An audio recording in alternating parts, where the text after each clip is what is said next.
Noriel where the combiner is at, and then just put it like right above that. I kind of oversee things on all the installs and make sure everything goes smoothly. Customer experience is, up to par. Iron out any last details they might not know, and make sure they know exactly what's going to happen.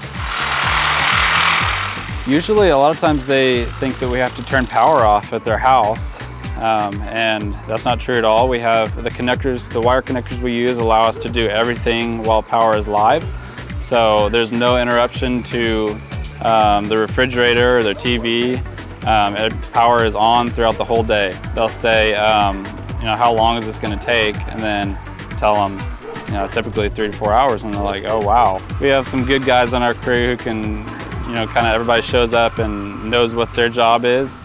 Everybody comes in and just knocks it out. It's usually pretty easy. We will notify our office that the install is complete, and the office will get with whatever jurisdiction that the install is in.